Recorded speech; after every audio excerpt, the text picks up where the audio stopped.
KTV.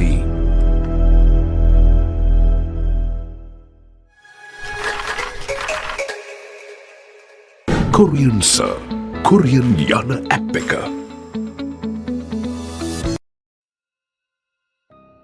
අද අපි ඔයගොල්ලොත් එක්ක කතා කරන්න යන්නේ ලංකාවේ අපි වගේම මුළු ලෝකෙම ප්‍රසිද්ධියට පත් වුණු නාවික පුරාවෘත්තයක් වුණු ෆ්ලයින් ඩච්මන් නැවේ සාපය පිළිබඳවයි. මෑතකදී මුළු ලෝකෙම ජනප්‍රිය වුණු මුහුදු මංකොල්ලකරුවෙක් වටා ගෙතුණු චිත්‍රපටයක් වුණු Pirates of the Caribbean චිත්‍රපට මාලාව නරඹලා තියෙන කෙනෙක්ට නම් මේ ෆ්ලයින් ඩච්මන් කියන නම අහලා නොතිබෙන්න විදිහක් නැහැ. ඉතින් අද අපි කතා ටීවී තුලින් කතා කරන්න යන්නේ මොකක්ද මේ ෆ්ලයින් ඩච්මන් ශාපය කියන්නේ, කොහොමද මේ ශාපය ඇති වුණේ වගේ කාරණා කිහිපයක්. කතාවට යන්න කලින් තාමත් ඔයාලා අපේ channel එක subscribe කරලා නැත්නම් දැන්ම subscribe කරන්න කියලා ඉල්ලා සිටිනවා. ෆ්ලයින් ඩච්මන් කියන්නේ 17 වෙනි සියවසේ ඉඳන් වර්තමානයේ වෙනකම් පැවතගෙන එන නාවික පුරාවෘත්තයක්.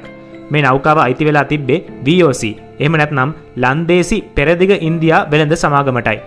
මේ කාලය ලන්දේසි අධිරාජ්‍යයේ ස්වර්ණමය අවධිය විදිහට හඳුන්වන්න පුළුවන්.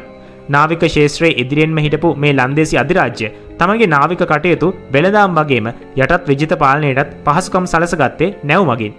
මේ ෆ්ලයින් ඩච්මන් කියන නෞකාවත් මේ විදිහට වෙළඳ කටයුතු වල නිරත වුණු නෞකාවක්. මේකේ අනදෙන නිලධාරියා එහෙම නැත්නම් කපිතානුනේ හෙන්රික් වැන්ඩ ඩෙට්කෙන් කියන නිලධාරියයි. ඔහු විසින් ඉන්දියාවේ සිට තමන්ගේ වෙළඳ භාණ්ඩ පුරවාගත් නෞකාව අප්‍රිකාවේ සුබපැතීමේ තුඩුව වටා තමන්ගේ රට වුණු ඕලන්දයේ එහෙම නැත්නම් වර්තමානයේ නෙදර්ලන්තයේ බලා යාත්‍රා කරමින් තිබුණ බව සඳහන් වෙනවා. මේ නැවේ කපිතාන්වරයා තරමක් තද ගති පැවතුම් වලින් යුක්ත කිසිවෙකුට අවනත නොවන ගති තිබුණ පුද්ගලයෙක් විදිහට සඳහන් වෙනවා. කොහොම වුණත් මේ නැව දකුණු අප්‍රිකාවේ සුබපැතීමේ තුඩුව අසල මුහුදේදී දරුණු ගණයේ කුණාටුවකට මැදි වෙලා තිබුණා. කුණාටුවේ දරුණු බව නිසාම බයටපත් වුණු සෙසු නාවිකයන් ඉක්මනින්ම ගොඩබිමක් දෙසට යාත්‍රා කරන ලෙසට වැන්ඩ කපිතාන්වරයාගෙන් ඉල්ලා සිටියත් ඔහු ඊට කැමැත්තක් නොදක්වා දිගටම යාත්‍රා කරලා තිබෙනවා. පුරාවෘත්තවලට අනුව කුණාටුව දිගින් දිගටම දරුණු වීම නිසා කපිතාන්වරයා ඇතුළු නාවිකයන් කුණාටුව අවසන් කර තමන්ව ආරක්ෂා කරන දෙනමින් දෙවියන්ට යාඥා කර තිබෙනවා. නමුත් කුණාටුවේ කිසිම අඩුවක් නොවුණු නිසා ඔහු කෝපයටපත් වී දෙවියන්ට සාප කර තමන් කෙසේ හෝ මේ කුණාටුව තුල යාත්‍රා කරන බව පවසා මෙවර ඔහු යක්ෂයාට යාඥා කර කුණාටුව අවසන් කර දෙනමින් ඉල්ලා තිබෙනවා. මෙහිදී කුණාටුව අවසන් වී තිබෙන අතර මේ නිසා දෙවියන් ෆ්ලයින් ඩච්මන් නෞකාව සහ ඒ කාර්ය මණ්ඩලය පිළිබඳව කෝපයටපත්ව තිබෙනවා. ඒ අනුව දෙවියන් විසින් ෆ්ලයින් ඩච්මන් නැවට ශාපයක් සිදු කරනු ලබනවා. ඒ අනුව ෆ්ලයින් ඩච්මන් නෞකාවට ලෝක විනාශය වන තුරුම කිසිම වරායක් හෝ ගොඩබිමක් හමු නොවන අතර දෙගෙන් දිගටම යාත්‍රා කරමින්ම ගත කළ යුතු වෙනවා. තවත් පුරාවෘත්තයකට අනුව වැන්ඩ කපිතාන්වරයාගේ පාලනයට විරුද්ධව නාවිකයන් කැරැල්ලක් සිදු කර ඇති බවත්, ඉතා දරුණු කපිතාන්වරයා එම කැරළි නායකයා මරණයට පත් කර මුහුදට දැමූ බවටත්, ඒ මොහොතේ යාත්‍රාවේ ආත්මය කපිතාන්වරයාට ආමන්ත්‍රණය කළ බවත් කියවෙනවා. කපිතාන් අමතන යාත්‍රාවේ ආත්මය ඔහුගේ ක්‍රියාව ගැන ප්‍රශ්න කෙරූ බවත්, එයට පිළිතුරු දෙන කැප්ටන් වැන්ඩ අවසාන විනිශ්චය දිනේ දක්වාම දඬුවම් විදීමට එදින දක්වාම පරාජය වීමට සිදුවත් තමාගේ මතය තමා ක්‍රියාත්මක කරන බවත් පවසා තිබෙනවා.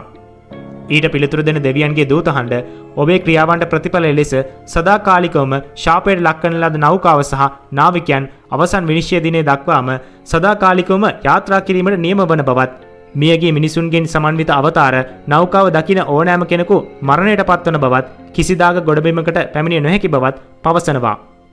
එලෙස ෆ්ලයින් ඩච්මන් ශාපය නිර්මාණය වුණු බවත් තවත් පුරාවෘත්තයක සඳහන් වෙනවා. ඉතින් මෙන්න මේ විදිහට තමයි ලෝකේ පුරාම අදටත් ප්‍රසිද්ධියට පත්වෙච්ච පුරාවෘත්තයක් බවට පත් වුණු ෆ්ලයින් ඩච්මන් නෞකාවේ එහෙම නැත්නම් පියාඹන ලන්දේසියාගේ පුරාවෘත්තය කියන එක බිහි වෙලා තියෙන්නේ. ඉතින් ඔයා මේ කතාව අහලා තියෙනවා නම් මේ වීඩියෝ එක ගැන ඔයාගේ අදහස මොකක්ද කියලා දැනගන්න කතා ටීවී අපි කැමැත්තෙන් ඉන්නවා. කමෙන්ට් එකක් විදිහට ඔයාගේ අදහස අපිත් එක්ක බෙදා ගන්න අමතක කරන්න එපා. ඒ වගේම ඔයාලගේ යාළුවොත් එක්කත් මේ වීඩියෝ එක බෙදා ගන්න අමතක කරන්න එපා. තවත් මේ වගේ වැදගත් වීඩියෝකින් අපි නැවත වතාවක් හමු වෙමු. එතෙක් අදට ගිහින් එන්න මේ කතා ටීවී. කොරියන් එක්සෑම් එක ලියන්න බයින්ද ඉන්නේ. කොරියන් එක්සෑම් එක ලියන්න බය වුණු කාලේ දැන් ඉවරයි. topicsir.com කොරියන් එක්සෑම් එක විදිහටම සැකසුණු සිමියුලේට් වෙබ්සයිට් එක තමයි මේ. විභාගයට ගිහිල්ලා නුපුරුදු කම්පියුටර් වලින් වැඩ කරන්න ගිහිල්ලා බොරුවට බය වෙන්නේ නැතුව ගෙදර ඉඳන්ම පරිගණකයක් බාරතෙන් කොරියන් විභාගයේ එක්ස්පීරියන්ස් එක ඔයාලට ගන්න පුළුවන්. මේකේ ඉන්ටර්ෆේස් එකේ ඉඳන්ම ඔයාලා කොරියන් එක්සෑම් එක ලියන සයිට් එකේ විදිහටම තමයි හදලා තියෙන්නේ. ප්‍රශ්න පත්‍ර ලිසනින්, රීඩින් විදිහට කොරියන් එක්සෑම් එකේ විදිහටම කොටස් දෙකකින් සමන්විතයි. ඔයාට ප්‍රශ්න පත්‍රය ලියන්න කාල සීමාවක් හම්බෙනවා විභාගෙදී වගේම. ඔයාගේ ලකුණු ගණනත් ඒ වෙලාවෙම පෙන්නනවා. ලකුණු ගණනය සිද්ධ වෙන්නේ එක්සෑම් එකේ ලකුණු දෙන විදිහටමයි. මේ වෙබ්සයිට් එකෙන් ඔයාලට කොරියන් විභාගෙට එන ප්‍රශ්න මොන වගේද කියලා අවබෝධයක් ගන්න පුළුවන්. වැදගත්ම දේ තමයි අදාළ කාල සීමාව ඇතුළත පිළිතුරු ලිවීමට හුරු වෙන්න පුළුවන් වීම. හැබැයි ඔයාට අනිවාර්යයෙන්ම කම්පියුටර් එකක් නම් තියෙන්න ඕන. කොරියන් විභාගයේ දවසට බය නොවි. කොරියන් විභාගයෙන් ඔයාට උපරිම ලකුණකට යන්න හරිම පාර. topicsir.com